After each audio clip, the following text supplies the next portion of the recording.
Hello દોસ્તો, આજે હું તમને મારી દાસ્તા કઈ સંભળાવીશ. તો હું છું એક હોમ બેકર. મારા અડોશી પડોશી અને બીજા એવા ઘણા લોકો મને એમ કહેતા હોય છે કે કેક બનાવવામાં છે જ શું. તો એના માટે આ એક જવાબ. એના માટે કેક બનાવવામાં કંઈ જ નથી. કઢાઈમાં લોટ નાખી દેવો તો પોતાની રીતે જ કેક બેક થઈ જાય.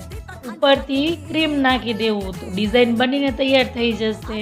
તમને પણ આજ પછી આવું કોઈ કહે તો આવું કહી દઈને કઢાઈમાં નાખી દેજો તો કેક આપોઆપ બનીને તૈયાર થઈ જશે. જે હું જમવા બેઠી ત્યાં મને અચાનક જ 2 કિલો ચોકલેટ કેકનો ઓર્ડર આવી ગયો. પહેલા જમીને પહેલા તો મેં બેઝને મૂક્યો, પછી વાસણ અને રસોડું સાફ કર્યા, ક્રમ કોટ કરી અને ફાઇનલ ડિઝાઇન કરી. કાલે મારે 1.5 કિલો કેકનો ઓર્ડર હતો તો એ પણ મેં રાત્રે જ બનાવીને રાખી દીધી હતી ફ્રીજમાં, બોક્સમાં. નું કામ પતાવીને હું આવી ત્યાં તો મિશ્રીબેન કે મમ્મી મારે મેડમે રૂમાલની કિનારી બનાવવાનું કહ્યું છે.